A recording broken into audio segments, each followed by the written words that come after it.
On va commencer d'ici 1 minute. Bonjour à tous.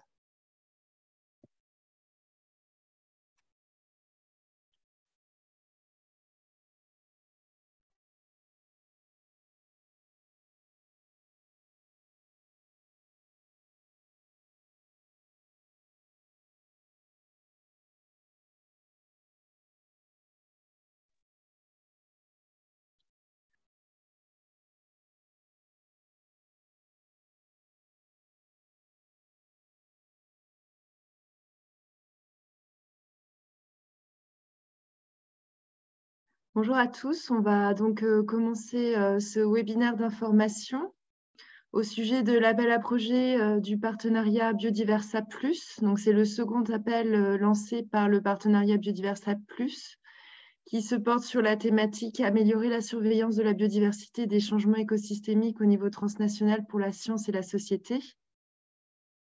Au niveau des intervenants, il y aura à l'Agence nationale de la recherche dans le département environnement, écosystème et ressources biologiques, mes collègues Céline Pilière et Clara Superbi en tant que point de contact national et secrétariat de l'appel Biodiversa Plus. À la Fondation pour la recherche sur la biodiversité, Claire Bléry, directrice du partenariat Biodiversa Plus. À l'Office français de la biodiversité, Guillaume Baudy, chargé de projet scientifique. Et Antoine Kiefer, coordinateur point de contact national bio-environnement du cluster 6 pour Horizon Europe au ministère de l'Enseignement supérieur et de la Recherche. Donc, au niveau du programme, le webinaire va durer jusqu'à midi. Il va y avoir une première session d'introduction où on va vous présenter, on va réaliser une première introduction générale, puis une présentation du partenariat Biodiversa Plus et le type de projet financé dans les appels Biodiversa. Ensuite, il y aura 3 sessions thématiques. Une première sur les thématiques de l'appel à projet Biodivmon. Le second sur le processus de l'appel, évaluation et constitution des consortia. Et la 3e session thématique sera sur l'éligibilité et les modalités de participation des chercheurs français. Et à la suite de ces 3 sessions thématiques, on aura environ 20-25 minutes de questions-réponses. Ensuite, on terminera par une conclusion avec un peu un récapitulatif des ressources et contacts qu'il vous faut pour mettre en place votre projet. Et on terminera par une intervention d'Antoine Kiefer sur les autres opportunités de financement dans le cadre d'Horizon Europe Cluster 6. Donc, on vous invite déjà à consulter les documents de l'appel. Désolée.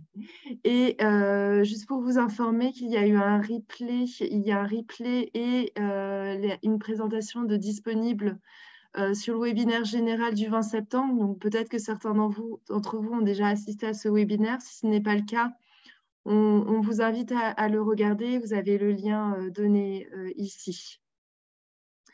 Voilà. Et au niveau des instructions du webinaire, donc le webinaire est enregistré. L'enregistrement sera disponible sur les sites internet de l'ANR, de l'OFB et du PCN Horizon Europe. Donc, seuls les présentateurs peuvent activer leur micro.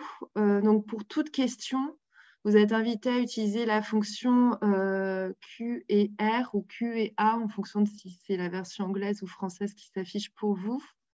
Prochaine diapositive. Donc, voilà. Donc, vous avez la possibilité de poser toutes vos questions ici.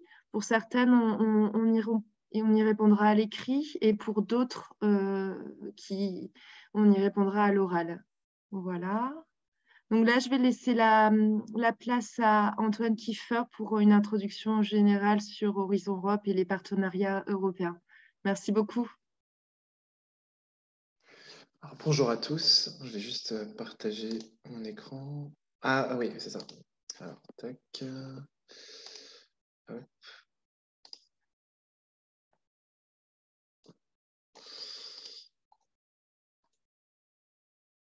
Est-ce qu'on voit bien mes slides?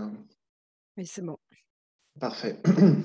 Donc, l'idée, c'est que moi, je suis Antoine Kiefer, je suis le point de contact national Horizon Europe Cluster 6. Je suis responsable notamment de la communication en tout ce qui concerne le cluster 6 et ses dérivés, y compris les missions Sol et Océan et l'intégralité des partenariats qui sont issus du cluster 6. L'idée, c'est que là, je vais faire une introduction assez brève pour rappeler le contexte des partenariats, qu'est-ce que sont ces outils et comment Biodiversa Plus s'insère dans ce contexte. Et à la fin du webinaire, je ferai un petit retour sur les autres opportunités de financement en lien avec la thématique de la biodiversité dans le cluster 6 et tout ce qui va être annexe, notamment les missions. Donc, en ce qui concerne d'abord les partenariats, c'est un nouvel outil qui a été mis en œuvre depuis Horizon Europe, qui n'existait pas donc sous Horizon 2020 ou dans les programmes cadres précédents, et qui ont été mis en place avec une volonté de simplification, parce que précédemment, il y avait un grand nombre d'outils qui existaient, et donc un écosystème relativement complexe pour les personnes qui souhaitaient identifier des appels à projets qui les intéressent. Et donc là, l'idée, c'était vraiment d'essayer de rendre ça un petit peu plus simple et de mettre en place des règles communes pour l'ensemble des partenariats, de définir un nombre restreint de catégories de partenariats qui existent et de faciliter les démarches pour les personnes qui souhaitent y participer. Donc, dans l'idée, les partenariats, ce sont des initiatives où on va avoir une collaboration entre l'Union européenne, notamment la Commission européenne et les États membres, pour mettre en place des programmes d'activité de recherche et d'innovation sur des thématiques bien spécifiques, ayant pour but de répondre aux grands défis européens. Contrairement à ce qu'on va trouver dans les autres programmes de travail, notamment du cluster 6 ou des missions, là, l'idée, ça va être de pouvoir travailler sur des thématiques bien plus précises et de viser un petit peu des communautés qui vont avoir des spécificités dans des domaines bien particuliers. Bien entendu, bien entendu, les synergies avec les autres programmes de travail et les autres programmes de financement qui existent, notamment les missions et le cluster 6 et les autres clusters d'Horizon Europe, sont toujours encouragées et seront toujours appréciées. Participer si vous avez participé à un projet dans le cadre d'un partenariat du cluster 6 et que vous le mentionnez ensuite dans vos références pour un autre projet Horizon Europe, ce sera un argument positif, bien entendu.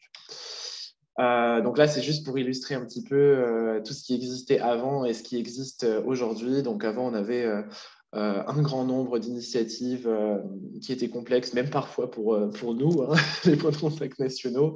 Les plus connus, je dirais que c'était certainement les ERANET, c'est ce qui ressemble le plus à ce qu'on a aujourd'hui dans les partenariats cofinancés, les EJP, mais on avait voilà un panorama assez compliqué. Aujourd'hui, on n'a plus que 3 types de partenariats qui remplacent tout ça.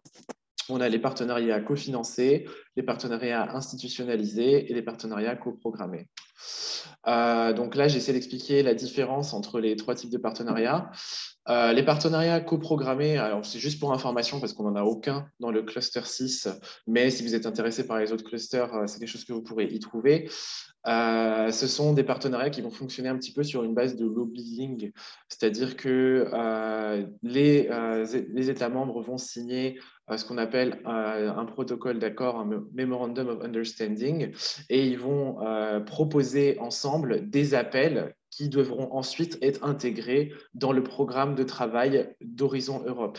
C'est-à-dire que ce ne sera pas des programmes de travail qui vont sortir, ce ne seront pas des appels et des programmes de travail qui vont sortir à part, comme ce qu'on peut voir avec Biodiversa Plus, ça va être intégré directement dans le programme de travail d'Horizon Europe de base. Ensuite, on va avoir les partenariats cofinancés. Donc, on a Biodiversa Plus qui fait partie de cette catégorie. Et donc, c'est ce qui ressemble un petit peu à ce qu'il y avait auparavant avec les ERANET, c'est-à-dire qu'on va avoir un cofinancement, donc une partie de l'argent qui va être apportée par la Commission européenne et une partie de l'argent qui va être apportée par les agences de financement ou les structures de financement des États membres qui vont donc décider qui vont sortir des appels à projets tous les ans et qui vont décider, voilà, si, chaque État membre va décider lors de chaque appel est-ce qu'ils vont financer tel ou tel appel et définir un certain montant. Donc ça, voilà, c'est ce qu'on va retrouver le plus dans le cluster 6. C'est la majorité des partenariats du cluster 6 vont se retrouver sur ce modèle. Et enfin, on a les partenariats institutionnalisés. Et donc ça, ils vont être mis en œuvre uniquement lorsque les deux autres structures ne sont pas pertinentes.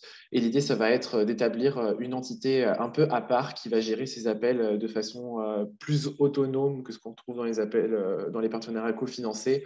Et on a notamment un seul partenariat de ce style-là dans le cluster 6, à savoir Circular Biobased Europe, donc CBE-JU. Mais voilà, donc là, ce qui va nous intéresser aujourd'hui, ça va être principalement les partenariats cofinancés. Là, c'est juste pour vous montrer ce qu'on peut voir dans l'ensemble d'Horizon Europe, tous les partenariats qui existent. Donc là, vous pouvez voir la 4e colonne, c'est le cluster 6, où on a principalement des partenariats qui sont cofinancés et un partenariat institutionnalisé, mais ce n'est pas forcément du tout le cas pour les autres clusters. Là, je vous ai mis la liste, si jamais ça vous intéresse, de tous les partenariats qui vont exister dans la vie d'Horizon Europe. Il y en a pour l'heure uniquement 2 qui sont déjà lancés. Donc, Biodiversa Plus est bien sûr le plus avancé, puisqu'on en est déjà au 2e appel. Et Water for All est un partenariat qui lance son premier appel cette année. Les autres sont en cours de mise en place et vont proposer des appels au plus tôt à partir de 2023. Mais sachez qu'ils vont exister et que si vous êtes intéressé également par ces thématiques, il y aura à l'avenir des partenariats sur ces sujets-là avec une participation française. Donc voilà, pour ce qui était de l'introduction sur les partenariats, c'est tout ce que j'avais à présenter et je laisse la parole aux collègues.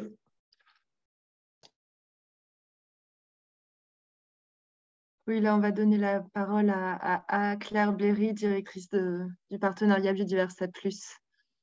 Merci. Donc, je vais vous présenter rapidement ce qu'est Biodiversa Plus. Donc, prochaine slide.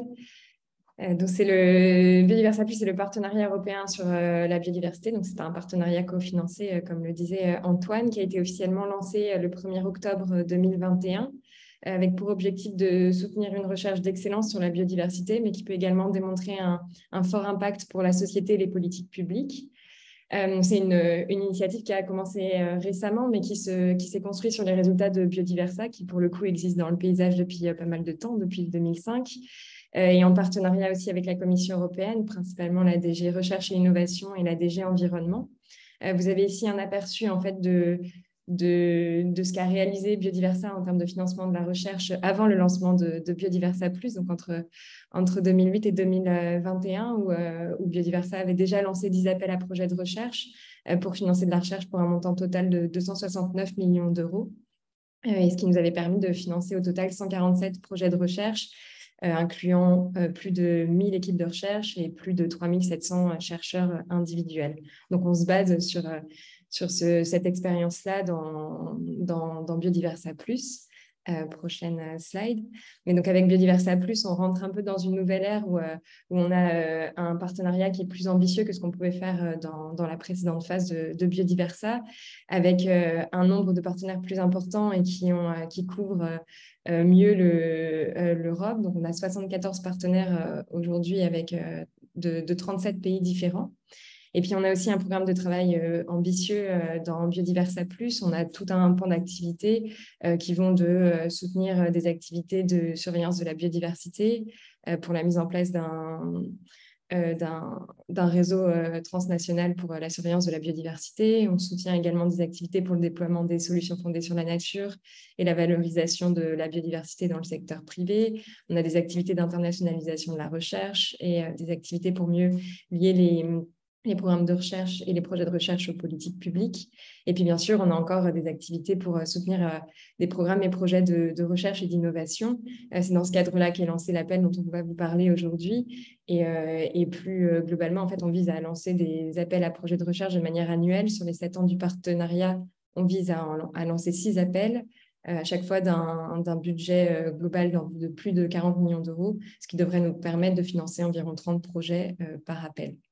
Et puis après, on a des activités plus transversales pour s'assurer qu'il y a une vision, une stratégie commune entre les membres du partenariat, pour promouvoir également l'implication des parties prenantes dans nos activités et puis des activités de communication et de soutien aux sciences ouvertes. Prochaine slide. Toutes nos activités sont développées en accord avec le contexte politique européen et en particulier la stratégie européenne 2030 pour la biodiversité. Et avec nos activités, on vise vraiment notamment à construire les ponts entre la science, la politique et la pratique, comme la stratégie européenne pour la biodiversité vise également à le faire. Prochaine slide. Si vous voulez aussi en savoir plus sur la vision pour Biodiversa+, vous pouvez consulter notre agenda stratégique de recherche et d'innovation qui est disponible sur le site web de Biodiversa+, et qui définit un peu les thèmes qui vont être soutenus dans les différentes activités de Biodiversa+. Donc, toutes nos activités doivent se rattacher un peu à ce cadre-là. Donc, vous voyez que ça couvre assez bien quand même l'ensemble du champ biodiversité. On a des focus thématiques sur protection et restauration de la biodiversité, changement transformateur et l'action globale de l'UE, et puis des thèmes après plus transverses sur améliorer les connaissances sur la biodiversité et ses dynamiques et sur les solutions fondées sur la nature. Donc, ça couvre globalement tout le champ biodiversité. Prochaine slide. Et donc là, plus concrètement, je vais vous parler du fonctionnement des appels à projets Biodiversa+ et du type de projet qu'on finance dans ces appels-là. Prochaine slide. Donc, en matière de fonctionnement d'un appel à projet Biodiversa+, pour que vous compreniez un peu le mécanisme, en fait, on a plusieurs agences de financement qui décident de travailler ensemble dans nos appels conjoints. Et on a également la Commission européenne ici qui cofinance les appels. Donc, ces agences-là vont mettre sur la table des financements pour l'appel. Elles vont se mettre d'accord pour lancer un appel conjoint dans lequel on met en place une évaluation internationale conjointe unique avec un panel d'experts indépendants. Et c'est ce panel d'experts indépendants qui va évaluer les projets déposés et aboutir à la fin du processus d'évaluation à une liste de classement unique. Et les financeurs de l'appel vont vraiment suivre le classement qui est fait par le comité d'évaluation indépendant pour décider de financer les meilleurs projets, donc ceux qui sont le mieux classés. Et donc, il n'y a vraiment pas, dans le cadre de ces appels, de pré- ou post-sélection nationale. Il y a juste un eligibility check qui va être fait par les différentes agences qui participent à l'appel, mais elles ne vont pas évaluer en tant que telles les projets déposés, mais se remettre à l'évaluation conjointe de l'appel. Prochaine slide. Et puis, quelques mots sur le type de projet qu'on finance dans Biodiversa+. Donc, on a plusieurs attentes vis-à-vis des projets. On attend d'eux qu'ils puissent démontrer une excellence scientifique, qu'ils soient également multidisciplinaires lorsque c'est pertinent pour les projets qui sont déposés et donc qui mobilisent différentes disciplines dans leurs projets, qu'ils puissent également démontrer une valeur ajoutée transnationale, et je vous en dirai un peu plus sur ce qu'on entend par là dans la prochaine slide. Également qu'ils démontrent une implication des parties prenantes et des acteurs non académiques dans leurs projets de recherche, et qu'ils démontrent une pertinence politique et ou sociétale. Alors, ça semble peut-être être beaucoup d'attentes pour les projets qui seront déposés, mais on veut bien souligner que c'est une attente qu'on a à l'échelle de l'ensemble d'un projet et non de chaque partenaire qui prendrait part au projet. Et donc, notre message est de bien vous assurer que lorsque vous montez votre projet, vous impliquez les bonnes expertises au niveau global avec les différentes équipes impliquées pour bien répondre à ces différentes attentes. Et comme vous le verrez un peu plus tard dans le webinaire, on a des sous-critères d'évaluation spécifiques dans nos appels qui nous permettent de nous assurer qu'on finance bien des projets qui répondent à ces attentes. Et enfin, Biodiversa soutient également la science ouverte. Et donc, les projets doivent générer des données et des connaissances qui adhèrent au principe FAIR. Donc, voilà, c'est aussi un point important à garder à l'esprit. Prochaine slide. Donc, juste un petit focus sur ce qu'on appelle valeur ajoutée transnationale dans le cadre des appels Biodiversa+. Ça peut en fait être démontré de plusieurs manières.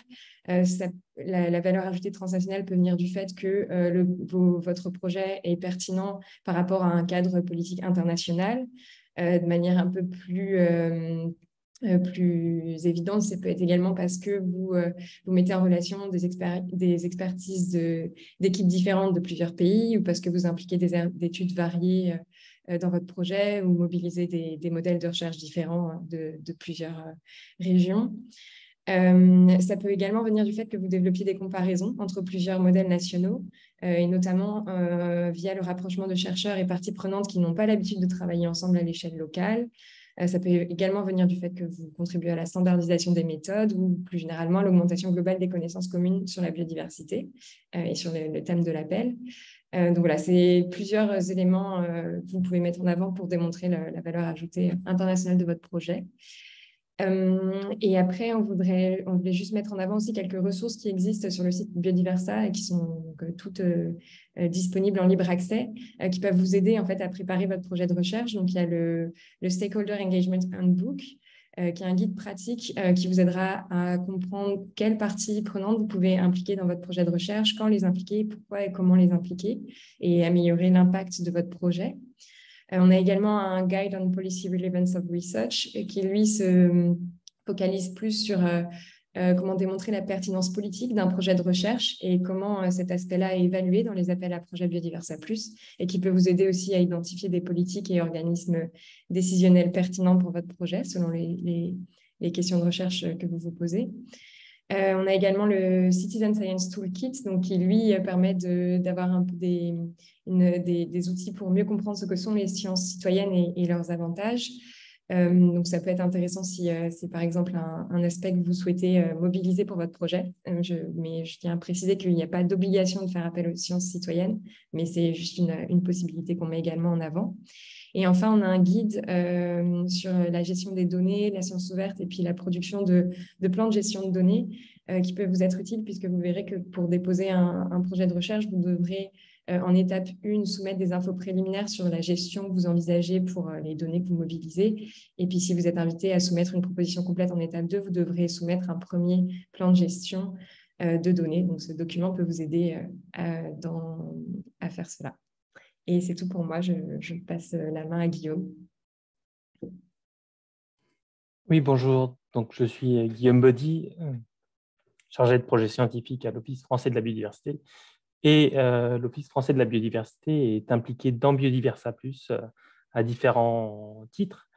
D'une part, par son rôle actif en tant qu'établissement national de protection de la biodiversité, on est fortement impliqué sur tout le volet surveillance de la biodiversité, à la fois en étant leader sur certaines tâches, comme les priorités de surveillance à l'échelle européenne pour Biodiversa+, les indicateurs en lien avec nos collègues suédois ou l'harmonisation des protocoles.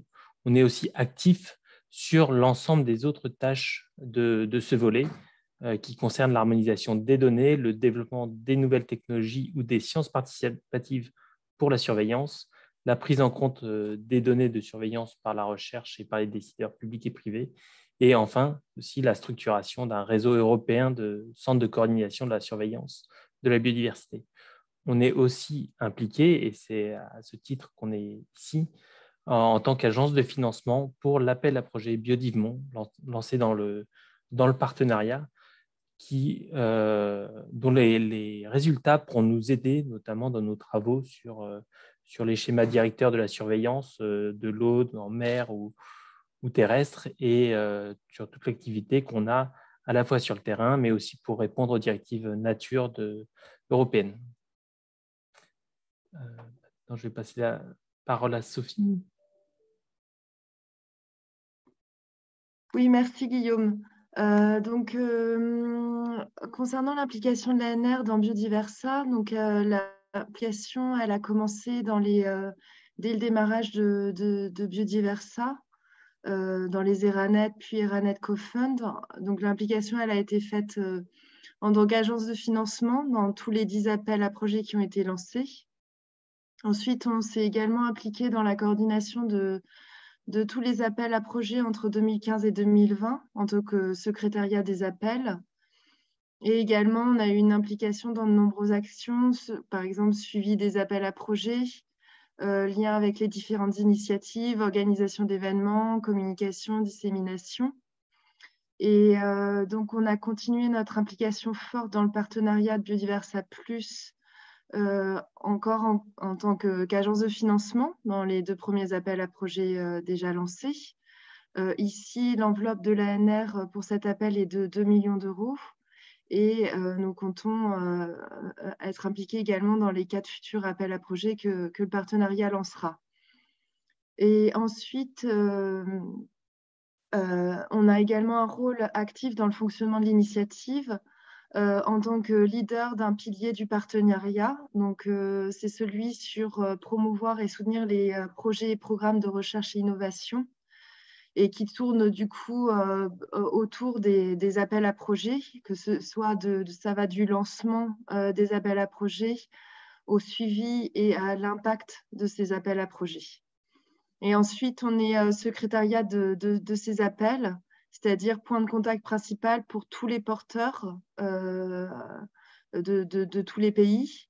Et on est en charge du processus d'évaluation. Donc, on est à l'interface entre les porteurs, le comité d'évaluation, le comité de pilotage, c'est-à-dire toutes les agences de financement, et les évaluateurs. Voilà. Donc, je vais laisser maintenant la main à ma collègue Clara pour les thématiques de l'appel à projet. Merci beaucoup, Sophie. Bonjour à tous. Donc, je suis Clara Superbi et donc je suis rattachée à l'ANR et fais partie du secrétariat de l'appel que Sophie vient de vous présenter avec Sophie et Céline. Et donc, je vais vous parler de la thématique de l'appel Biodivmon. Donc, le titre complet, c'est Amélioration de la surveillance de la biodiversité et des changements écosystémiques pour la science et la société. Et alors, du coup, c'est un appel à projet. Je ne vais pas rentrer dans le détail du texte et du contenu scientifique de l'appel. Je vous invite à aller consulter ce texte qui est en ligne. Le lien va vous être fourni a posteriori, qui est beaucoup plus détaillé. Donc, mon but, c'est un peu de vous le présenter de manière très, très, très globale à ce niveau-là et de ne pas trop rentrer dans le détail. Donc, mais pour avoir un peu de contexte, c'est un appel qui est lancé parce qu'il y a eu un constat de littérature récente et de plusieurs rapports sur le fait que les connaissances sur le statut et la tendance de la biodiversité sont largement biaisées, par exemple, en faveur de certains groupes taxonomiques ou d'environnement, mais aussi la manière dont on étudie la biodiversité, donc certaines dimensions, par exemple la diversité génétique ou fonctionnelle. Et donc, du coup, il y a une vraie nécessité de mieux caractériser de manière globale la distribution et le statut de nombreux habitats et espèces, et plus généralement d'améliorer l'évaluation de l'état de santé des écosystèmes. Donc, Biodivmon s'inscrit dans ce cadre-là, il a donc pour objectif général de faire progresser nos connaissances sur la biodiversité via l'amélioration de sa surveillance à l'échelle transnationale et à partir idéalement des initiatives existantes en Europe et ailleurs, pas de partir de nulle part nécessairement, dans le but d'améliorer les connaissances en termes de distribution et d'abondance des espèces. Donc ici, le focus, c'est vraiment la biodiversité, son statut, sa tendance, etc. Pas forcément les facteurs, enfin, c'est les drivers. Alors évidemment, ça rentre en compte, mais il y a vraiment un focus biodiversité en elle-même. Donc, les projets doivent contribuer à affiner, améliorer et généraliser les méthodes existantes et ou développer, tester, appliquer et évaluer de nouvelles méthodes aussi, afin de mieux caractériser, comprendre et modéliser le statut, la dynamique et la tendance de la biodiversité à des échelles spatio-temporelles pertinentes. Donc, vous pouvez très bien vous situer à différentes échelles. Les projets peuvent aussi contribuer à développer des outils pour une meilleure implémentation et l'harmonisation des programmes de surveillance à travers différents pays et régions, toujours ici à l'échelle bien transnationale, à démontrer le potentiel des informations de surveillance, à la fois nouvelles et existantes, afin d'informer les politiques de transformation et de gestion de la biodiversité. Combler les lacunes en étudiant, donc, comme je le disais précédemment, en étudiant par exemple des taxons ou milieux qui sont sous-étudiés et qui, par exemple, souffrent d'une fréquence d'échantillonnage plus faible que d'autres. Et donc, dans ce but-là, il faudrait envisager des liens concrets avec les réseaux de surveillance opérationnelle, les infrastructures de recherche et les autres efforts qui existent au niveau national, européen et mondial. Donc, pour un exemple, EuropaBone, ça peut être un bon point de départ. Les zones et environnements éligibles, il y en a pas, enfin, ils sont tous éligibles. Donc, vous pouvez étudier des milieux terrestres, aquatiques et marins. Ça ne veut pas dire qu'il faut tous les étudier, évidemment, sur un projet. Et la seule chose, votre projet, vos aires d'études peuvent être situées n'importe où dans le monde. Mais il est important qu'un projet aille au-delà d'un site d'études unique. Donc, toujours très attaché à cette valeur transnationale.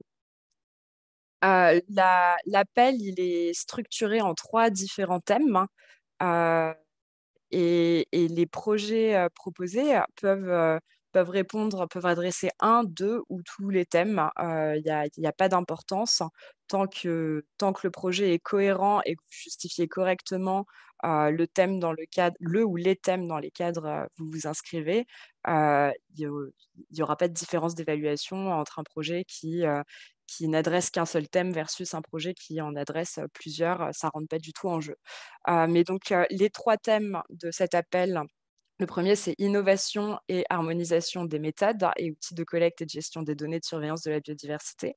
Là, je peux vous donner quelques exemples, mais c'est vraiment quelques exemples. Ça ne représente pas du tout l'entièreté du texte et du contenu scientifique de l'appel. Mais donc, dans ce thème-là, ça pourrait, par exemple, être le développement et la mise en œuvre d'approches ou de technologies nouvelles ou à améliorer. L'optimisation de la couverture et de la représentativité des dispositifs d'observation et ou de suivi de la biodiversité, harmonisation des protocoles, méthodes et approches déjà opérationnelles. Donc voilà quelques exemples pour le premier thème. Le deuxième thème, c'est combler les lacunes de connaissances sur le statut, les dynamiques et tendances de la biodiversité afin de la conserver et d'inverser son déclin. Donc ici, 2 exemples, c'est améliorer les connaissances donc sur les statuts d'un large éventail de taxons en s'intéressant particulièrement aux espèces et groupes bioindicatrices, par exemple. Ou alors améliorer la méthodologie et l'intégration des données afin de fournir des indicateurs comparables et pertinents dans le cadre des politiques publiques et de la gestion de la biodiversité. Et enfin, le dernier thème, c'est l'utilisation des données de surveillance de la biodiversité déjà disponibles. Donc ici, on parle de la réutilisation vraiment de données existantes. Là, c'est important de pointer que si vous pouvez très bien soumettre un projet qui n'adresse que le 3e thème, et donc il n'y a pas obligation nécessaire de générer de données dans le cadre de ce projet, tant que le projet est évidemment cohérent avec le thème global de l'appel. Et donc là, un exemple, c'est le développement, l'évaluation et l'amélioration des outils et méthodes d'analyse qui renforcent la capacité des données existantes à étendre nos connaissances sur le statut, la dynamique et les tendances de la biodiversité et qui sont conformes aux principes FAIRE. Donc, comme Claire vous le précisait, on encourage vraiment la science ouverte et l'accessibilité des données. Donc, le principe FAIRE est très, très important. Et donc voilà, donc si vous voulez plus d'informations sur les thématiques, sur ces 3 thèmes, je vous conseille vivement d'aller consulter donc, le texte de l'appel qui est en anglais et qui est disponible sur le site de Biodiversa, mais aussi sur le site de l'ANR, et on vous donnera plus de liens après. Alors, de manière globale, je vais vous parler du processus général de l'appel, de comment il est évalué. Ça a été un peu mentionné déjà, et comment constituer les consortiums de recherche. Alors, sur l'évaluation, donc c'est donc une évaluation en 2 étapes. Donc, vous avez dans un premier temps des pré-propositions à soumettre. Cette étape, la première étape, est obligatoire. La date limite pour soumettre vos pré-propositions, c'est le 9 novembre prochain. Ça doit être fait sur une plateforme en ligne qui est le PSS. Et pareil, vous aurez accès à tous les liens. Enfin, vous pouvez trouver les liens pour le PSS sur tous les différents sites qui retransmettent et qui parlent de l'appel. Suite à cette première soumission de pré-proposition, on va faire une première vérification de l'éligibilité de tous les partenaires du projet et donc du consortium en général. Et une fois que l'éligibilité est vérifiée, il y a un comité d'évaluation indépendant qui va vérifier, qui va évaluer vos pré-propositions en se basant sur 3 thèmes, enfin 3 critères principaux qui va être 1, l'adéquation au thème de l'appel, la nouveauté de la recherche proposée et l'impact sociétal et ou politique de la recherche proposée. Suite à cette première étape d'évaluation, les projets sélectionnés seront invités à venir déposer en 2e étape une proposition détaillée de leur projet de recherche. Cette proposition détaillée devra être soumise sur la même plateforme en ligne d'ici le 5 avril 2023. Et alors là, c'est particulier pour les chercheurs français et c'est nouveau dans les appels Biodiversa. On va vous demander également de soumettre en parallèle, enfin de déposer en parallèle cette proposition sur le site de l'ANR, donc le CIM. Donc ce sera la même proposition, mais on a besoin donc d'avoir une trace côté ANR également. Il y aura de nouveau une vérification de l'éligibilité. Ah oui, alors de manière globale sur l'éligibilité, faites attention au format de vos propositions. Une proposition peut être déclarée non éligible si le format n'est pas respecté, et donc vous trouverez tout le détail du format dans les documents de l'appel. Vous avez toutes les informations.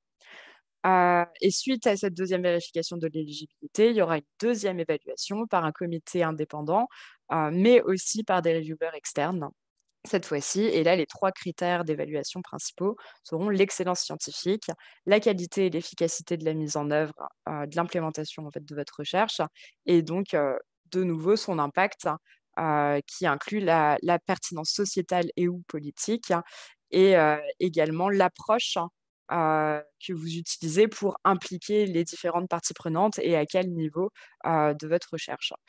Donc voilà, donc, pour avoir davantage de détails sur les critères d'évaluation et d'éligibilité, de manière globale, vous pouvez donc de nouveau aller vous référer au document de l'appel. Alors ça, c'est un calendrier de l'appel qui vous donne une idée de où on est. Donc, on est le 4 octobre, webinaire d'info français. Donc, l'appel a été préannoncé en juin dernier. Il a été officiellement lancé le 8 septembre dernier, et donc, comme ça a été mentionné plus tôt, il y a eu un premier webinaire d'information générale en anglais le 20 septembre, pardon, et donc vous pouvez revisionner ce webinaire à cette adresse-là. Là, les prochaines étapes, c'est donc la date limite de soumission des pré-propositions. Donc, première étape, au 9 novembre. On fera ensuite donc l'éligibilité, la vérification de l'éligibilité et l'évaluation de vos pré-propositions. Et suite à cette évaluation qui aura lieu mi-février, un certain nombre de projets sera donc invité à soumettre une proposition détaillée. La proposition détaillée devra être soumise avant le 5 avril. Et de nouveau, une vérification de l'éligibilité, deuxième évaluation, et on planifie de vous communiquer les résultats en septembre 2023. Et pour un début des projets, alors tous les projets devront démarrer entre le 1er décembre 2023 et le 1er avril 2024. En ce qui concerne la constitution des consortiums, donc on a beaucoup insisté sur le fait que c'est bien, on finance une recherche transnationale. Donc, dans cet appel, il y a 46 agences de financement provenant de 33 pays. Vous pouvez trouver la liste de tous les pays participants en ligne sur le site de Biodiversa. Et on a une enveloppe totale de budget supérieure à 40 millions d'euros. Donc, par projet transnational, en fait, on demande à tous les projets d'impliquer des partenaires éligibles qui viennent d'au moins 3 pays différents. Donc, il faut 3 pays de représentés dans le consortium différent qui participent à l'appel et qui demandent un soutien financier à au moins 3 organismes de financement différents. Donc, et donc, il y a des pays, pas que dans l'Union européenne, mais il est important qu'il y ait au minimum 2 partenaires éligibles qui appartiennent à des États membres de l'Union européenne ou à des pays associés à Horizon Europe pour vérifier l'éligibilité. Et donc ça aussi, c'est précisé dans les documents de l'appel, et vous pouvez trouver la liste des pays participants et des organismes de financement à l'adresse, au lien présent sur cette diapositive. Peut-être que je peux préciser tout de suite, les diapositives seront disponibles, donc n'essayez pas d'écrire tous les liens les uns après les autres, vous aurez accès à ces liens a posteriori. Et donc voilà, globalement, on finance des projets donc, de taille moyenne.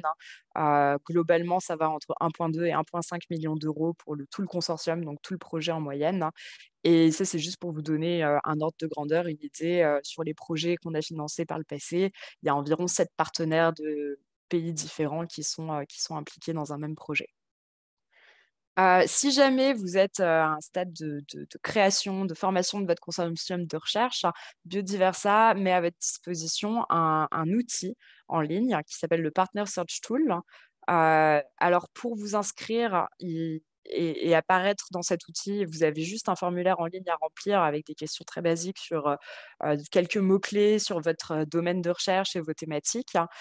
Et vous pouvez à la fois vous inscrire en tant que à la recherche d'un projet à rejoindre, Et pour information, il y a déjà 23, mais peut-être plus parce que je n'ai pas mis ça à jour récemment.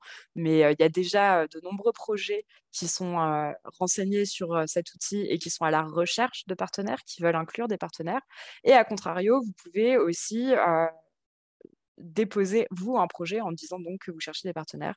Et donc là, on a plus de 100 chercheurs qui se sont inscrits pour cet appel sur l'outil et qui sont à la recherche de projets à rejoindre. Et donc là, c'est très international. Donc voilà, donc c'est un outil qui permet de communiquer sur une plateforme et de vous mettre en contact avec d'autres candidats à l'appel et à former vos consortiums. Et donc, il y a différents filtres sur cet outil qui vous permet de classer en fait les personnes qui se sont renseignées sur ce réseau, soit par pays, soit par discipline, soit par mots-clés, etc. Donc, on vous invite à utiliser cet outil. Et je vais m'arrêter là pour laisser la parole à Céline, qui va vous présenter donc l'éligibilité de manière globale. Merci beaucoup. Merci Clara. Donc en effet, je vais vous présenter l'éligibilité et modalités de participation des chercheurs français. Prochaine slide, s'il te plaît. Merci. Donc ici, là, je vais vous présenter les critères d'éligibilité au niveau de Biodiversa, donc les critères d'éligibilité généraux à l'appel. Donc tout d'abord, c'est le caractère complet donc de votre proposition et de votre proposition complète. Donc il doit y avoir un dépôt en étape 1 et toutes les informations associées qui doivent être déposées sur le PSS avant la date et l'heure de clôture, qui est donc, comme l'a dit Clara, le 9 novembre. Et si votre projet est invité en étape 2, là encore, il faut déposer votre projet sur le PSS avant la deadline de la seconde étape, qui est le 5 avril. Le dépôt d'une préproposition est obligatoire. Vous ne pouvez pas soumettre une proposition en étape 2 si vous n'avez pas soumis d'abord une préproposition en étape 1. La durée de votre projet, donc, c'est de 3 ans. Et au moins un membre de chaque équipe partenaire d'un projet doit s'investir pour la durée entière du projet pour assurer une cohérence dans le projet. Donc, le coordinateur du projet doit être employé par une organisation éligible au financement d'une agence participant à l'appel et il ne peut coordonner qu'une seule proposition soumise à cet appel. Les autres partenaires d'un projet peuvent participer à plus d'une proposition soumise, mais vous devez vous assurer que ça respecte les critères d'éligibilité nationaux et régionaux. Donc, les propositions doivent être rédigées en anglais car dans le comité d'évaluation, on a des membres de comité qui viennent un peu de partout en Europe et même dans le monde. C'est pour ça qu'on demande des projets en anglais. La portée ou l'échelle de la recherche proposée devrait excéder un seul pays pour avoir donc un projet transnational. Et le projet doit être un projet transnational impliquant des partenaires éligibles d'au moins 3 pays différents participant à l'appel et demandant un soutien financier de la part d'au moins 3 organismes de financement différents. Et de plus, au moins 2 partenaires doivent venir de différents pays de l'Union européenne ou pays associés à Horizon Europe participant à l'appel. Et finalement, comme Clara l'a également déjà dit, les propositions doivent répondre à tous les critères formels. Donc, une soumission électronique avec un respect du nombre limite de pages et du type de pièce jointe autorisée. Et également, les liens et hyperliens ne sont pas autorisés dans les pré-propositions et dans les propositions complètes. Donc, chaque agence de financement nationale et régionale finance ses propres équipes nationales et régionales. Donc, en plus des règles et des critères d'éligibilité présentés qui sont généraux à l'appel à projet, chaque porteur doit respecter les règles et les critères d'éligibilité de son agence de financement. Et donc, si vous avez un doute, donc, vous pouvez contacter votre point de contact national ou régional. En l'occurrence, donc, pour l'ANR, c'est Clara et moi-même qui sommes point de contact. Et si vous êtes coordinateur, vous devez vous assurer que tous les partenaires de votre consortium respectent bien les différentes règles et critères d'éligibilité qui leur sont propres, car en fonction des agences de financement, les règles ne sont pas les mêmes. Par exemple, par rapport aux coûts admissibles, ou par rapport s'il y a un dépôt en parallèle sur une plateforme nationale à faire. Voilà, chaque agence nationale a ses propres règles.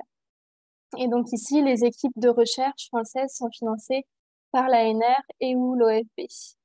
Et vous avez donc le lien en bas de la slide où dans le document, vous aurez toutes les règles des différentes agences qui sont disponibles et qui sont régulièrement mises à jour. Donc là, la dernière mise à jour a été faite hier. On attend encore quelques mises à jour et bientôt, on devrait avoir un document finalisé. Donc, pour les participants sollicitant une aide à l'ANR, on vous invite à lire très attentivement le règlement financier de l'ANR. Dedans, voilà, vous aurez vraiment toutes les informations, notamment sur les coûts éligibles. Et vous avez également des fiches pratiques associées, notamment par exemple une sur les accords de consortium. Donc c'est vrai que ça peut donner des informations complémentaires très intéressantes. Et puis il y a également un replay sur le règlement financier qui sera disponible prochainement au lien qui s'affiche. Donc ça a été fait dans le cadre de l'ANR Tour et où en fait le service juridique présente le règlement financier. Donc ça peut vous donner aussi des informations très intéressantes. Et puis, sur le site de l'ANR, vous avez les modalités de participation pour les partenaires sollicitant une aide à l'ANR qui sont disponibles. Donc, ça détaille les règles et critères d'éligibilité de l'ANR. Et donc, ce document, c'est vraiment indispensable de le lire avant de déposer un projet.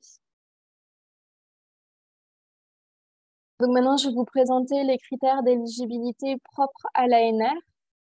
Donc, le premier, c'est les modalités d'attribution des aides de l'ANR. Donc, pour les partenaires sollicitant une aide à l'ANR, les critères et modalités d'attribution sont définis dans le règlement financier de l'ANR, disponible à l'adresse qui s'affiche sur la slide.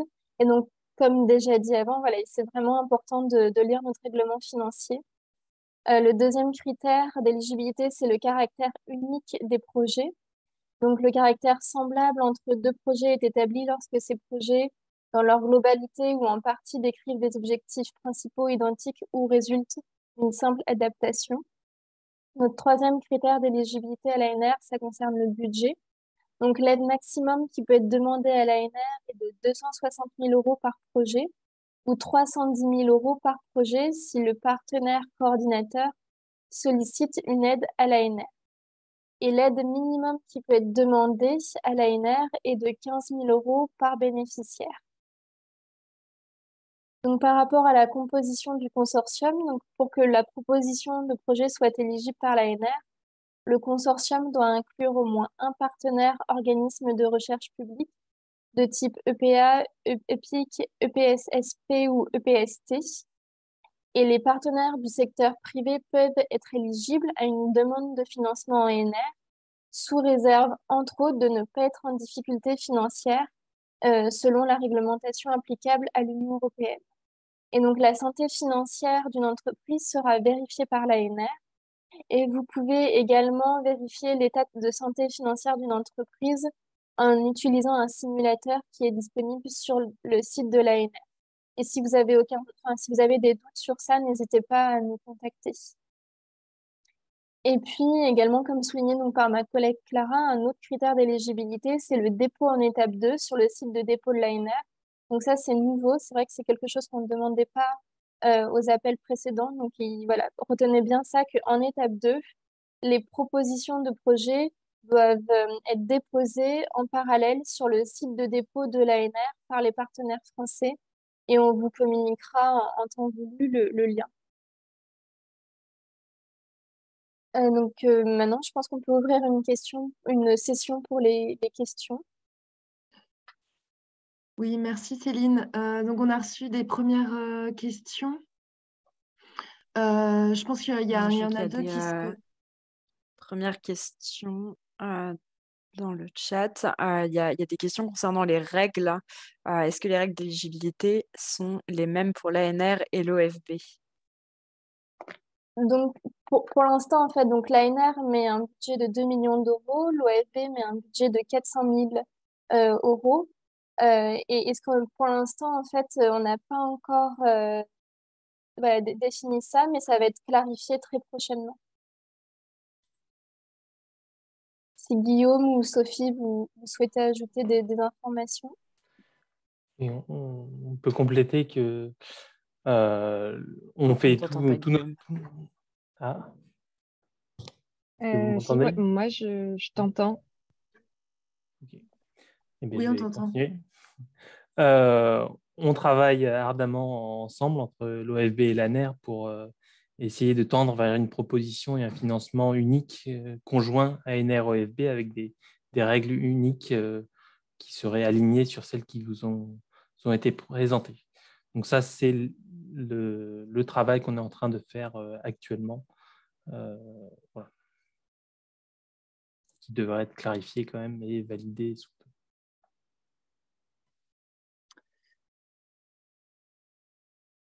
Ensuite, on a une question. Vous m'entendez? Oui. On a une question de quid des partenaires privés? Quel niveau de financement pour eux, notamment pour développer des nouvelles méthodes de suivi de la biodiversité? Alors, dans notre règlement financier, en fait, donc les partenaires privés sont éligibles à l'ANR. Encore une fois, comme dit, il faut par contre vérifier notamment leur santé financière. Après, par rapport à leur taux de financement, ça dépend de si c'est des PME ou des grandes entreprises. Ça dépend également du type de recherche, donc fondamentale ou expérimentale, etc. Et donc après, les taux d'aide, euh, les partenaires privés sont financés à coût complet. Et pour avoir les taux d'aide, vous pouvez aller dans le règlement financier. Vous aurez, en fonction de l'entreprise et du type de recherche, euh, vous aurez le taux d'aide exact, enfin, le taux d'aide exact qui correspond pour l'entreprise. Merci Céline. Ensuite, on a peut-être plus une question pour Clara. C'est sur les critères d'évaluation aux étapes 1 et 2. Que voulait dire les 5 sur 5 associés à chaque critère? Alors, oui, il y avait des yes, no ou des 5 sur 5. Les yes, no, c'était par exemple, est-ce que ça colle à la thématique de l'appel? C'est oui ou non. C'est pas une évaluation, c'est pas une note. En revanche, les autres critères, c'est des critères sous forme de notes. Alors, 5 sur 5, tout est noté en fait sur 5. Mais d'un critère à l'autre, et ça c'est vrai que c'était pas indiqué, il y a des coefficients qui divergent un peu. Et ça, je pense que il y a le détail dans les documents sur les différents critères. Oui, c'est ça, il faut se référer au document de l'appel. Donc, une autre question au niveau des budgets. Comment gérer les budgets si on participe à plusieurs projets? Est-il possible de demander jusqu'à 260 000 € par projet, même si je participe à 2 ou 3 projets? Peut-être Céline, tu peux répondre à cette question. Oui, donc en effet, donc le budget là de 260 000 €, c'est par projet. Donc par exemple, s'il y a plusieurs partenaires français, au total, le budget ne doit pas dépasser 260 000 €, sauf en cas de coordination où c'est 310 000 €. Donc ça, c'est vraiment par projet. Donc si vous participez à plusieurs projets, c'est toujours ce plafond qui s'applique de 260 000 € par projet. Donc, il n'y a pas de règle de participation unique. Vous avez la possibilité d'être dans plusieurs projets. En revanche, il y a quand même la règle au niveau de l'appel que vous avez le droit de postuler qu'une seule fois en tant que coordinateur. Et ensuite, un critère d'éligibilité au niveau le caractère unique. C'est-à-dire que si vous proposez, si vous êtes dans 2 ou 3 projets, il faut vous assurer que les projets sont différents. Au moment au cas où il y en ait 2 qui se fassent financer à la fin. Donc ensuite, il y a une question sur les règles. Les règles sont différentes selon les pays. Mais si la durée du projet ne doit pas être la même dans les différents pays, il y a 2 ans, la Grèce ne voulait des projets que sur 18 mois. Comment doit-on procéder alors? Je peux peut-être répondre à cette question si vous souhaitez compléter. Là, il est demandé au projet d'avoir, et aux partenaires des consortiums, d'avoir une durée de projet de 36 mois. Donc, autant que possible, on invitera les projets recommandés pour financement à démarrer à peu près en même temps et à finir à peu près en même temps. Et ça, c'est le comité de pilotage et donc toutes les agences qui se sont mis d'accord sur ce message. Donc, théoriquement, je ne vois pas de difficulté par rapport à la Grèce, mais peut-être que Claire, tu veux compléter sur ça? Non, non, je pense que c'est assez clair, comme tu le disais. Bon, la durée des projets doit être de 36 mois. Après, s'il y a des différences de durée en fonction de quand vous êtes impliqué, bah, c'est à vous de voir ce qui est le mieux. Ce qui est sûr, c'est qu'il faut au moins que le coordinateur couvre l'entièreté de la durée du projet pour bien s'assurer de la coordination du projet dans son ensemble. Et puis, le plus possible, travailler sur des dates de démarrage et de fin communes quand c'est possible entre les équipes pour s'assurer qu'il y a bien que les projets travaillent bien en fait, de manière transversale entre les différentes équipes impliquées et éviter de travailler comme des espèces de sous-projets nationaux. Merci Claire. Une question, je pense, pour Céline. Est-ce qu'une association peut participer à l'appel si les partenaires du consortium sont des universités étrangères? Alors, donc, pour les associations, en tout cas, qui sont basées en France, donc oui, elles peuvent être partenaires d'un projet. Les associations sont éligibles à l'ANR à coût complet. Euh, Après, je pense que la question aussi, c'était est-ce qu'il faut qu'elles soient associées à un organisme de recherche? alors, en effet, il faut qu'il y ait un organisme de recherche. C'est un critère d'éligibilité. Il faut un organisme de recherche. Donc, attendez, je vais reprendre exactement le critère. Voilà, sur la composition du consortium, pour que la proposition de projet soit éligible par l'ANR, le consortium doit inclure au moins un partenaire organisme de recherche public de type EPA, EPIC, EPSSCP ou EPST. Merci Céline. Merci pour les clarifications. Ensuite, par rapport au financement, il y a une question de 260 000 € par projet de financement ANR et combien par projet pour l'OFB.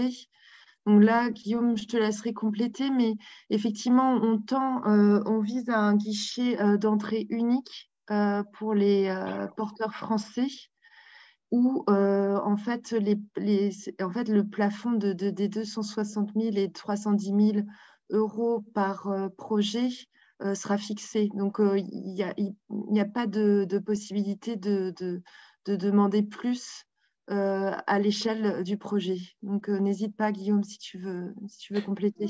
Oui, non, c'est effectivement ça. On tend vers la solution. On aurait un budget ANROFB de 2,4 millions qui suivent des règles communes. Donc, normalement, il n'y a pas de... Cette règle des 260 000 s'applique à l'ANROFB dans son ensemble. Merci. Donc ensuite, encore une question de budget. Si la France met 260 000, l'Union européenne et les autres agences mettent combien par projet pour atteindre les 1,5 million d'euros? Si tu veux, je peux peut-être... Ou Mhm. Claire pourra compléter peut-être. Mais du coup, il y a une variation assez importante des budgets d'un pays à l'autre et des montants maximum. Tout ça c'est en ligne sur les documents et le site internet Biodiversa. Et donc, vous avez une vision globale de tous les budgets par pays et par agence qui est détaillée. Euh, et en fait, l'Union européenne, alors finance sous forme de top-up, c'est-à-dire qu'en fait, ils rajoutent en fonction des enveloppes respectives de chaque pays, des enveloppes totales, un pourcentage. L'investissement de l'Union européenne est vraiment sur le budget global de chaque pays et proportionnel à l'enveloppe de chaque pays. Donc, vraiment, ça varie beaucoup parce qu'on a des pays qui ont des budgets extrêmement différents. Donc, le mieux, c'est vraiment d'aller se référer à ce document-là qui est en ligne et qui recense tous les budgets. Après, pour atteindre les 1,5 million d'euros, c'est vraiment à titre indicatif. ça peut être un peu moins, ça peut être un peu plus. C'est pour vous donner une idée de l'ampleur des projets financés de manière globale par Biodiversa. Mais tant que vous respectez les budgets maximum à l'échelle régionale ou à l'échelle locale pour chaque partenaire, le 1,5 million d'euros, ce n'est pas un montant fixe nécessairement. Donc, je ne sais pas si Claire, tu veux rajouter quelque chose à ce niveau-là? Non, ça me paraissait bien complet. Et en effet, vous vous mettez pas trop avec la partie contribution de la Commission européenne, puisque on va dire que c'est plus de la cuisine interne, comment cet argent vient après alimenter les budgets nationaux. Mais vous, voilà, la seule chose qui est importante, comme le disait Clara, c'est bien de vous référer au montant maximum de financement possible par agence, parce que le montant en fait que les agences reçoivent de la Commission européenne est inclus là-dedans. Donc la seule chose qui vous intéresse, c'est vraiment ce montant maximum de financement par agence. Merci Claire et Clara. Donc, après une question, en ce qui concerne le financement, si j'ai bien compris, en France, c'est 260 000 par projet, ou si le coordinateur est en France, 310 000 euros pour les partenaires français. À cela s'ajoutent les financements des autres, c'est cela. Mais je pense que là, vous avez répondu à la question avec la question précédente. Donc, si je passe à une autre question, et n'hésitez pas à poser toutes vos questions maintenant. Donc, est-ce que des pays hors de Biodiversa peuvent participer au projet et comment? Par exemple, l'Angleterre. Donc là, peut-être Céline ou Clara, n'hésitez pas à répondre. Oui, tout à fait. Donc, si un partenaire d'un pays qui ne participe pas à l'appel souhaite quand même participer dans un projet, il y a deux possibilités. Donc, la première possibilité, c'est d'être sur fonds propres. Dans ce cas-là, il faut s'assurer que ce partenaire pourra bien sécuriser un budget et il devra fournir une lettre montrant qu'il a bien sécurisé un budget en étape 2 qui devra être déposé sur le PSS. Donc ça, c'est la première possibilité. La deuxième possibilité, c'est d'être sous-traité par un autre partenaire. Donc là, il faut bien vérifier par contre que le partenaire qui va faire la sous-traitance a le droit de faire la sous-traitance parce que certaines agences de financement n'autorisent pas cela. Nous, à l'ANR, c'est autorisé, mais dans la limite de 50% de l'aide qui sera attribuée aux bénéficiaires. Merci Céline. Ensuite, il y avait peut-être vous pouvez élaborer. C'est une question sur les règles de participation et d'éligibilité des coûts.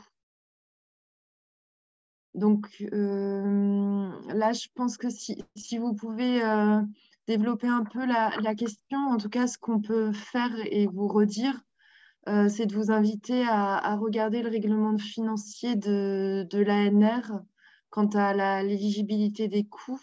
Tout est listé à l'intérieur.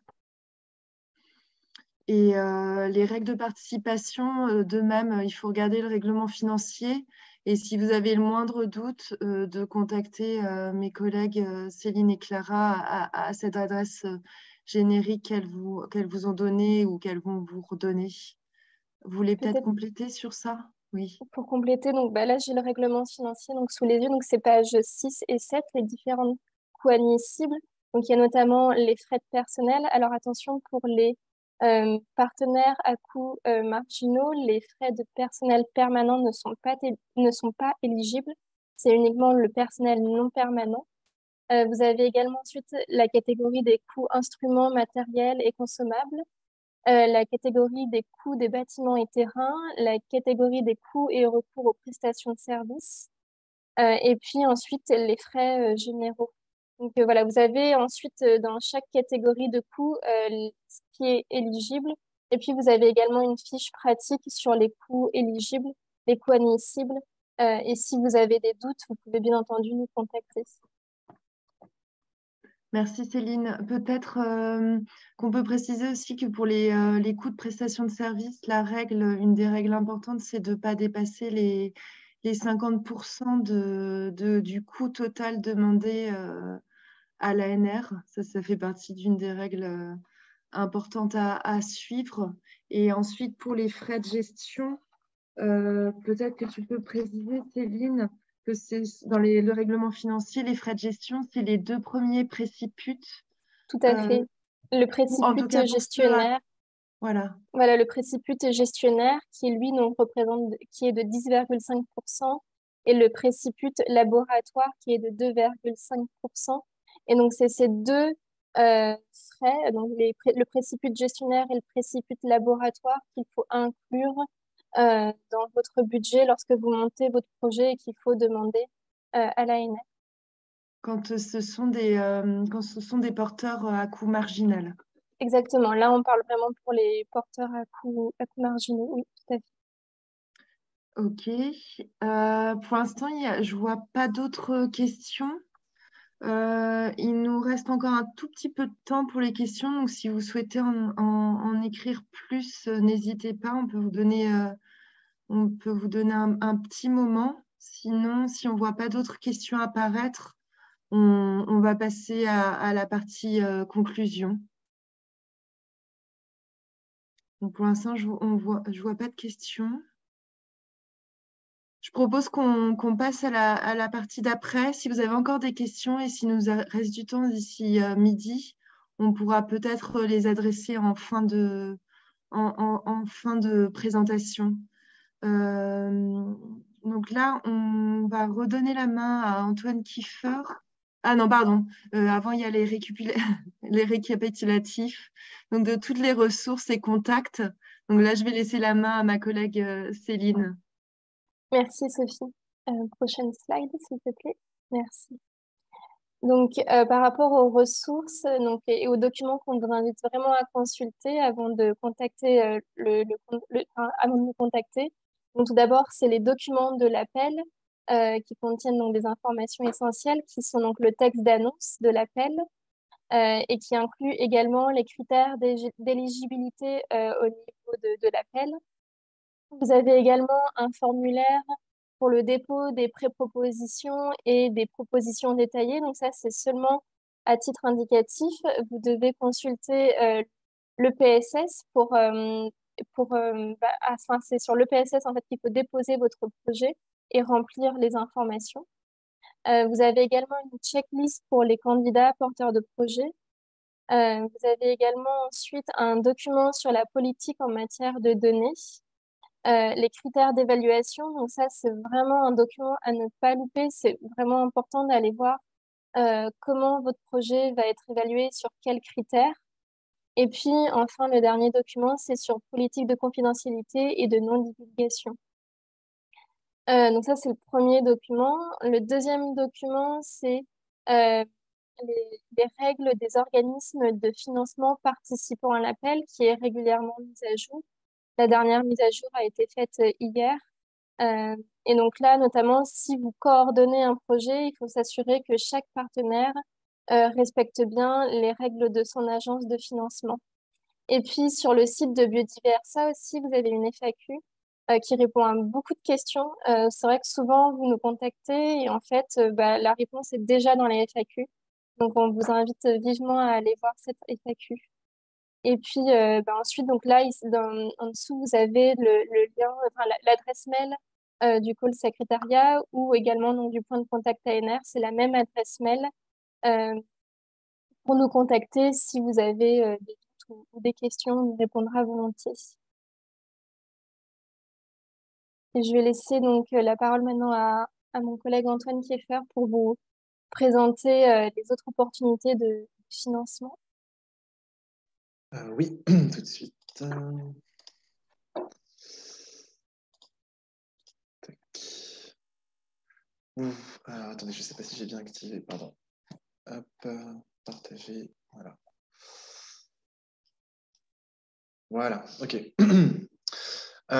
Donc là, l'idée, ça va être de vous rappeler un petit peu ou de vous faire découvrir les opportunités qui existent ailleurs que dans Biodiversa Plus sur les thématiques de la biodiversité. Et vous allez voir qu'elles ne manquent pas. Alors peut-être que certains d'entre vous sont déjà au courant des opportunités, mais voilà, il y a plusieurs programmes de travail à consulter, plusieurs endroits où regarder les appels et plusieurs timing à suivre si vous êtes vraiment intéressé par ces sujets. Donc là, je vais principalement parler du cluster 6 et des opportunités qu'on trouve dans le cluster 6, ainsi que des missions sol et océan, où on va retrouver des thématiques en lien avec ce sujet. Pour ces 3 éléments, le cluster 6 et les missions, on va avoir des règles similaires de participation, à savoir que pour le coup, ce n'est pas comme dans Biodiversa Plus où il faut regarder les conditions spécifiques de chaque agence nationale, en plus des règles des partenariats. Là, on va avoir des règles communes et surtout un financement qui va provenir à 100% de la Commission européenne. Et donc un taux de remboursement de 100% pour tous les partenaires, à l'exception des entreprises dans les programmes d'innovation, où là, on va avoir 70% de remboursement. Sachant que là, on va parler de projets donc, collaboratifs, puisque dans le pilier 2 d'Horizon Europe, ça va être uniquement des projets collaboratifs, avec un minimum de 3 partenaires de 3 pays différents pour pouvoir être éligible, sachant que c'est un grand minimum, et qu'en général, on va avoir plus de partenaires que ça. Donc, là, je vous ai rappelé le cluster 6 d'Horizon Europe, c'est une section d'Horizon Europe qui est très vaste, qui va couvrir beaucoup de domaines. Et là, je voulais vous montrer un petit peu tout ce qu'on va retrouver comme thématique dans le cadre de Horizon Europe, du cluster 6 d'Horizon Europe. Et vous allez voir qu'on va retrouver notamment pas mal de fois les notions de biodiversité dans les thématiques qu'on va retrouver de façon spécifique ou transversale dans le cluster 6 d'Horizon Europe. Là, je tiens à montrer un petit peu le lien entre les destinations, donc les chapitres d'Horizon Europe, excusez-moi, et les différents items du pacte vert. Et on va retrouver, ce que je voulais mettre en valeur, c'est qu'il y a dans le cluster 6 d'Horizon Europe un chapitre entier qui est dédié à la biodiversité et aux services écosystémiques, notamment des appels tous les ans en lien avec la compréhension du déclin de la biodiversité, la restauration de la biodiversité, la compréhension des services écosystémiques, la gestion de la biodiversité dans la production primaire, etc., etc. Donc, on va avoir un chapitre entier qui va être dédié uniquement à la biodiversité. Mais il ne faut pas hésiter aussi à regarder dans les autres chapitres, puisqu'on peut avoir des éléments en lien avec la biodiversité qui vont se retrouver de façon transversale dans les autres chapitres. Donc voilà, ça c'est déjà un des premiers endroits où vous pouvez aller regarder des appels, sachant que pour le cluster 6, on va avoir des programmes de travail et donc des appels qui vont être publiés tous les 2 ans. Et là, on se trouve actuellement à la transition entre 2 programmes de travail. Et pour tous les appels 2023-2024, donc alors a priori au plus tard, ils disent que ce sera publié le 22 décembre, donc à la fois pour les appels 2023 et les appels 2024. Après, là, il y a beaucoup de rumeurs en interne qui disent qu'il y aura une prépublication le 25 novembre. Je ne garantis pas, prendre avec des grosses pincettes. Au plus tard, ce sera le 22 décembre en tout cas, avec des deadlines pour les appels en une étape le 28 mars 2023. Et pour les projets qui se déposent en 2 étapes, il faudra déposer une ébauche de projet le 28 mars 2023 et une deuxième étape, si vous êtes présélectionné, le 26 septembre 2023. Sachant que pour le 2024, c'est une deadline le 22 février 2024 et que dès la publication des appels, en fait, vous pourrez déjà commencer à travailler sur les appels de 2024 également. Donc, en plus des appels du cluster 6 qui sont des grands classiques, entre guillemets, il y a une nouvelle notion qui existe depuis Horizon Europe, qui est la notion de mission. Et en fait, donc l'idée des missions, c'est que la Commission européenne a considéré que ce n'était pas suffisant d'avoir uniquement des grandes thématiques un peu transversales comme on a dans le cadre des clusters, mais ils voulaient aussi en plus avoir des objectifs bien spécifiques qu'on souhaite atteindre d'ici à la fin d'Horizon Europe. Le but, c'est de répondre à des défis sociétaux complexes. Et donc, dans ce cadre-là, il y a 5 missions qui ont été établies. Et notamment, il y a 2 missions qui sont la responsabilité du cluster 6, à savoir santé des océans, des mers et des eaux côtières et intérieures, et santé des sols et alimentation. Si vous êtes intéressé par les autres missions, pour ce qui est de la mission cancer, il faut contacter mes collègues du cluster 1 santé. Et pour ce qui est de l'adaptation au changement climatique et des villes neutres pour le climat et intelligentes, c'est mes collègues du cluster 5, donc climat, énergie, qui sont les plus concernés. Sachant que donc, pour tout ce qui s'agit des missions, et notamment les missions sol et océan, on va avoir un programme de travail qui va sortir de façon séparée par rapport au programme de travail du cluster 6. Ça va être des dates complètement décalées, donc il faut surveiller également la sortie du programme de travail mission. Ça va être un programme de travail avec tous les appels il va fonctionner de façon annuelle, si je ne dis pas de bêtises. Et il va sortir avec des deadlines qui seront un petit peu décalées par rapport à celles du cluster 6 d'Horizon Europe. Notamment cette année, il y avait des appels qui ont été publiés le 10 mai pour une deadline en automne. Et donc à voir comment ça va être en 2023. Pour le moment, on n'est pas encore sûr. En tout cas, ça va être un document commun, un seul programme de travail pour toutes les missions. Et vous pouvez consulter sol et océan dans le même document. Sachant que là, je vous ai mis rapidement un petit peu les grandes thématiques de la mission sol et les grands objectifs de la mission sol. Donc, une des ambitions principales, ça va être la mise en place d'une centaine de laboratoires vivants et de sites de démonstration pour des sols sains d'ici à l'horizon 2030. Et une des grandes thématiques transversales, ça va être notamment améliorer la structure pour favoriser la biodiversité des sols. Et voilà, la biodiversité dans les sols est un des grands sujets de la mission sol. En ce qui concerne la mission océan, c'est pareil. La biodiversité, c'est un des grands sujets qui va intéresser la mission sol. C'est une des grandes problématiques, notamment la perte de biodiversité et la restauration de la biodiversité dans les océans et les eaux. Et donc, la mission océan, elle va fonctionner. Océan et eau a fonctionné avec un système de grands bassins qui ont été sélectionnés pour travailler sur des thématiques spécifiques, et notamment pour la biodiversité, si je ne dis pas de bêtises, c'est le Danube qui a été sélectionné pour la thématique biodiversité, ainsi que la zone atlantique. C'est ça, la zone atlantique et arctique. Donc voilà, ça c'est les zones qui ont été sélectionnées principalement en priorité pour le travail sur la biodiversité. Donc voilà, l'émission, il ne faut pas hésiter à consulter et à s'abonner et à suivre notamment notre flash info du cluster 6 parce qu'on informe sur toutes ces opportunités, que ce soit les partenariats, le cluster 6, les missions. On informe donc sur les deadlines, on donne des clés de lecture et vous pouvez nous contacter si vous avez des questions en lien avec la participation à tous ces éléments-là. On a un portail où il y a notamment une page qui est dédiée au cluster 6 et qui contient les informations sur les missions sol, océan et les partenariats. Si vous avez des questions plus spécifiques sur l'éligibilité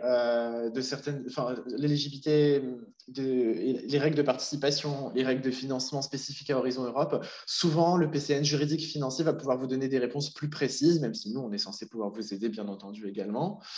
On a également des réseaux sociaux, une page Twitter, une page LinkedIn que vous pouvez suivre.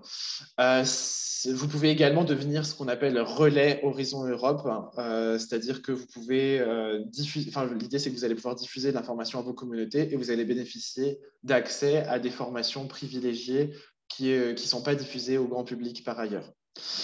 Donc voilà, ça c'est notre équipe. Si jamais vous avez besoin de nous, donc moi je suis le coordinateur et j'ai 4 personnes qui travaillent avec moi à temps partiel et qui sont implantées de façon régionale dans d'autres régions de France et donc qui peuvent également vous accompagner. Voilà pour ce qui était de ma présentation. Merci beaucoup Antoine pour cette vue d'ensemble. Je pense que vu qu'on a reçu quelques questions, on peut peut-être continuer avec des questions. Il nous reste 5-10 minutes. Une des questions, c'est est-ce qu'il faut contacter et informer l'ANR avant de déposer un projet? Peut-être Céline, tu veux répondre à ça? En soi, il y a pas d'obligation, hein. Si vous suivez toutes les règles d'éligibilité de l'ANR qui sont mentionnées dans les modalités de participation, si vous suivez également le règlement financier, il n'y a pas d'obligation à contacter l'ANR. Par contre, voilà, si vous avez des doutes sur est-ce qu'un coût est admissible ou est-ce que mon organisme est admissible, est éligible, là, n'hésitez pas à nous contacter. Merci Céline. Je crois qu'il y a une Juste, question. pardon. Pardon, vas-y, Je Clara. peux juste préciser par contre qu'il y a la proposition détaillée en étape 2 qu'il faut effectivement soumettre à la fois sur la plateforme de Biodiversa et sur la plateforme ANR pour les porteurs français. Merci. Donc, je voyais une question pour Antoine. Dans quelle opportunité la thématique de la biodiversité urbaine, milieu bâti, serait la plus attendue? Alors là, en fait, ça va vraiment dépendre des appels à projets parce que ça change un petit peu tous les ans. Donc, la seule chose que je peux vous dire, c'est une thématique, peut-être qu'il peut y avoir des choses dans l'émission, et notamment, et non seulement celle que j'ai mentionnée, mais également la mission sur les villes neutres et intelligentes. Ouais. Merci. Et je crois qu'il y avait une précision par rapport à ce que vous avez présenté, comme quoi la publication serait le 28 novembre pour le Work Package 23-24 d'Horizon Europe. Alors moi j'avais entendu plus le 25, mais c'est encore une fois, c'est plus des informations qui circulent en off, donc le prenez surtout pas pour acquis. D'accord, ça marche. Donc du coup, on va revenir pour des choses. Donc il y avait une question sur les territoires ultramarins. Quelles peuvent être les aides et appuis pour monter un partenariat avec des pays hors Union européenne qui sont clés dans le suivi de la biodiversité, comme dans le sud-ouest océan Indien, par exemple? C'est là où peut-être qu'on peut faire une première réponse et où Claire, tu peux compléter. En tout cas, pour tout ce qui est outre-mer français, donc effectivement, là, je ne réponds pas complètement à votre question, mais en tout cas, les outre-mer français, on vous confirme qu'ils sont éligibles au financement ANR. Et qu'ensuite, après, mes collègues Clara et Céline vous ont décrit les possibilités de partenaires donc autofinancés ou sous-traités, si la sous-traitance est permise par les agences de financement concernées. Et Claire, tu veux peut-être compléter à ce sujet-là par rapport à ces territoires ultramarins hors UE? Parce qu'on se rend bien compte de l'importance que ça peut avoir pour le montage des projets sur la biodiversité. Je n'ai pas beaucoup plus d'éléments à apporter que les réponses que tu as faites. Enfin, en effet, si c'est des territoires d'outre-mer français, ils sont éligibles au financement via la participation à ANR. Et après, sur d'autres territoires, il y a des possibilités de les inclure, mais alors soit en sous-traitance si c'est éligible aussi pour certaines agences participant à l'appel, ou alors avec des autofinancements, mais là, je n'ai pas vraiment plus d'éléments à apporter. Merci. Il y avait une question aussi d'éligibilité, je pense. Peut-on mettre des parcs naturels ou des agriculteurs en partenaire? Est-ce que Céline, tu veux y répondre? Donc ça, en fait, ça dépend s'ils effectuent des activités de recherche. C'est vraiment la clé, en fait, de voir s'ils effectuent des activités de recherche. Après, si c'est pas le cas, dans ce cas-là, ils peuvent être soit sous-traités, soit ils peuvent être éventuellement aussi en fonction de l'intérêt, si c'est un intérêt de les mettre en partenaire sur fonds propres, autofinancés. Mais en tout cas, pour qu'ils soient financés par l'ANR et qu'ils effectuent des activités de recherche. Et après, sur ça, si besoin, n'hésitez pas à nous contacter. Et on peut notamment on peut contacter notre service juridique qui, derrière aussi, peut regarder si l'entité est éligible ou pas à des fonds ANR. Merci, Je rajouterai une Oui, petite pardon. précision pour la spécificité des parcs naturels marins qui sont gérés au sein de l'Office français de la biodiversité. Ils ne sont du coup pas éligibles et ne peuvent pas être inclus en tant que partenaires. Merci Guillaume pour ces précisions. En tout cas, en cas de doute par rapport à l'éligibilité, n'hésitez pas à nous contacter. Et après, effectivement, comme disait Céline, c'est des questions de soit vous voulez rendre visibles ces acteurs parce que vous pensez que c'est important dans le projet. Donc là, il y a plusieurs moyens pour le faire.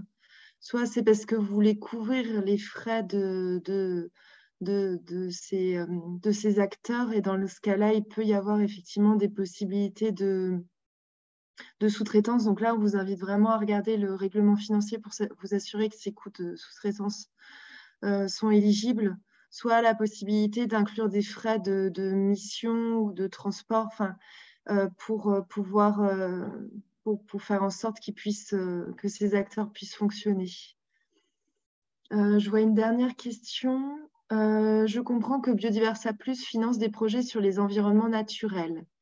Mais si je veux améliorer des outils pour l'étude d'un environnement, puis-je inclure dans la proposition une partie où l'outil est expérimenté dans des conditions contrôlées et sera ensuite utilisé dans des conditions naturelles? Donc c'est là où peut-être, Clara, tu peux nous aider, et Claire également, à ce sujet.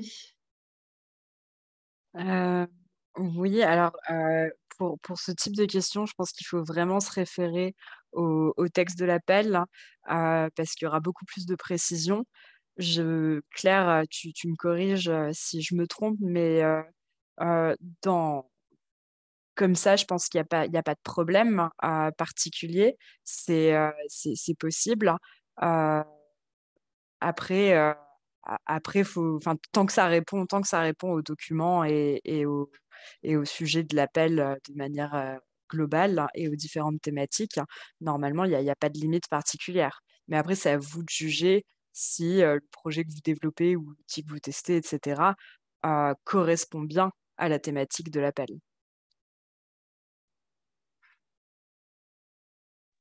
Ça me semble Merci, parfaitement Clara. clair.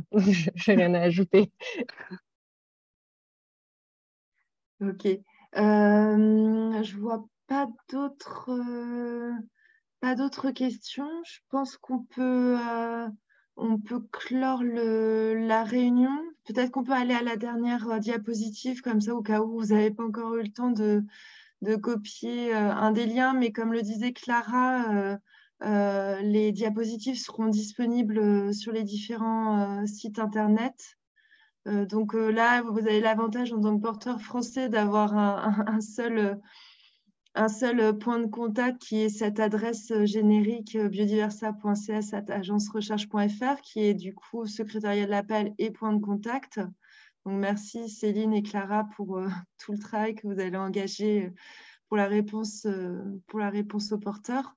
Et après, il y a toutes les ressources nécessaires sur le site de Biodiversa, et on vous donne également le site de soumission en ligne. Donc en étape 1, c'est sur celui-là qu'il faut soumettre. Donc n'attendez pas la dernière minute pour soumettre. On voit souvent quelquefois des cas un peu malheureux où tout est pratiquement complet, mais ils n'ont pas le temps d'appuyer sur le bouton soumission. Donc, il ne faut vraiment pas que ça arrive, parce que vu le travail que vous engagez dans les projets, voilà. Donc, merci beaucoup pour votre participation.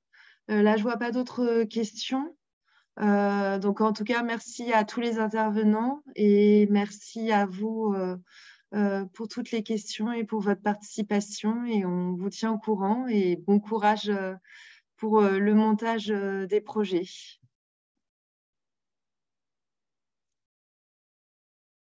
Au revoir, merci. Merci beaucoup. Bon courage. Merci, au revoir. Merci, bon courage à Au revoir. tous. Merci. Au revoir.